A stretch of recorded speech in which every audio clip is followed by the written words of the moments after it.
Hey gang, today we are taking a look at Transformers Energon Megatron. Now this version of this mold has been used a couple of times. This is the first version that we got here in the US. Now this isn't the Superlink version, this is the American version, but from what I can tell there isn't any difference. All of the versions were the same, which is good. So as you can see, he's some kind of futuristic jet thing.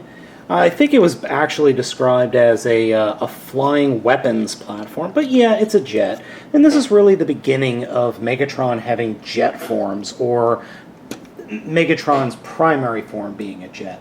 Now he does come with one accessory, and that is this little tank. And little is, well, it's not little, okay? It is pretty darn big.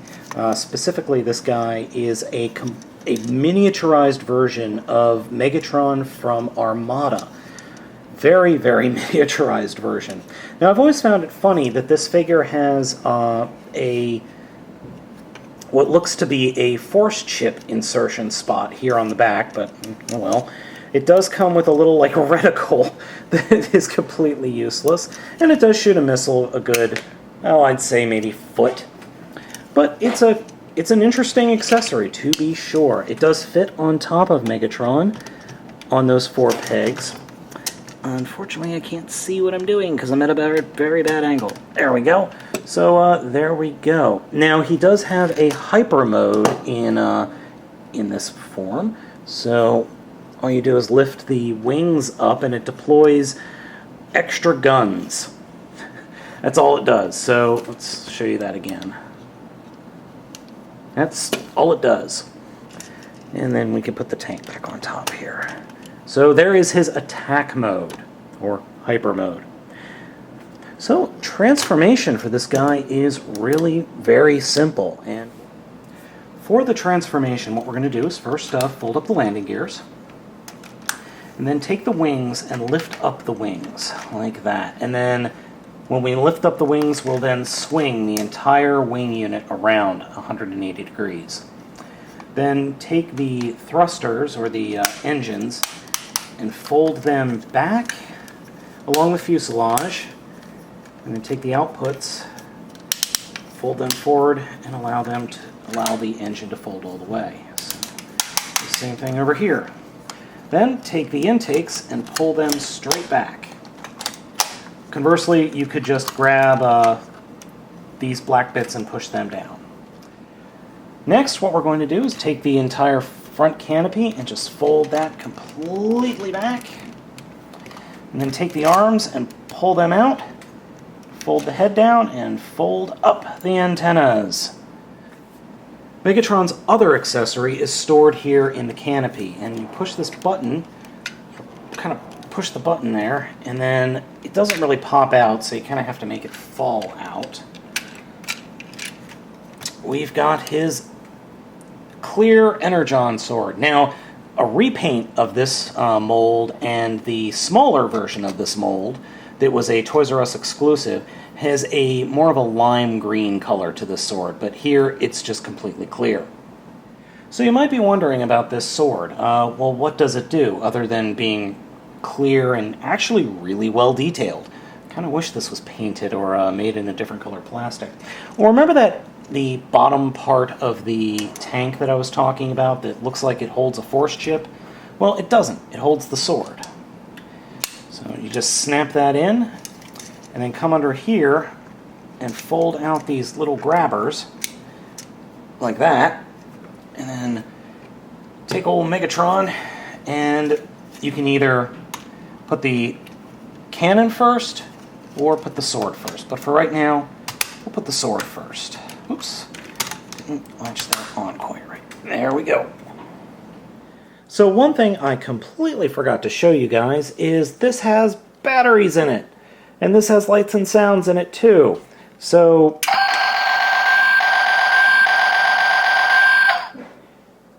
that wasn't shrill at all. The other gimmick is when you plug the sword in, it kind of lights up. So yeah, those are the lights and sounds gimmick for Energon Megatron.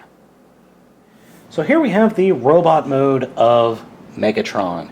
Now, the stark white and blue and all the other colors work really well with this figure, and overall I like the look. I also like the fact that the cannons can be positioned and folded down. It's a very nice touch. Now, fans of Super Link or Energon would know that he got a repaint after falling into a pool or jumping into a pool of Super Energon, and he became purple. So he looks exactly like Galvatron. And these guns turn that weird orangish yellow that Galvatron's cannon is. It's a great effect, I might add. This is a cool mold. I like this mold a lot. My biggest complaint, however, it's very brickish.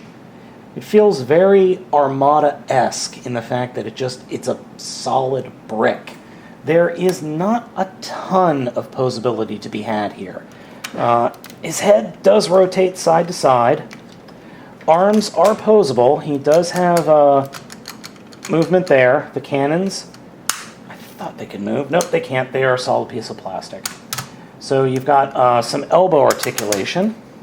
Leg articulation, thanks to the transformation, is on a ratcheting joint, so you can go up and down, in and out. There's no knee articulation, and there's no foot articulation. So really, well, that doesn't look right. That's kind of the best you're going to get as posability. But it's not a bad figure at all. In fact, it's a very cool figure. But it does take up a whole lot of room on the shelf because of the wings. And I really kind of wish the wings folded back as opposed to just there. Oh, you also have his hyper mode, which is the gun and the cannon and then the wings deployed, which stupid. The hyper mode was made to combat the spark of combination. I don't think it did so hot, but it's a good figure and it looks good. Now this is, like I said, it's received one repaint and in Galvatron towards the end of the series, and then it received a smaller version of this figure with a little bit more articulation in a 2-pack that was released here in the US as a Toys R Us exclusive, along with a deluxe class Optimus Prime from the line. And then it was also repainted with a new head as the 2008 BotCon exclusive Megatron from the Shattered Glass universe.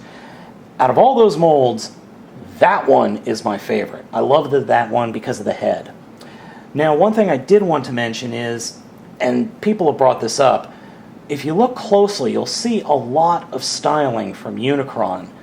The arms are very Unicron-esque. The chest with the sculpted abdomen or abs is Unicron-esque. The legs are very Unicron-esque. It's just something I found interesting because, well, he kind of rebirthed himself from inside Unicron. That was a little weird, but anyway.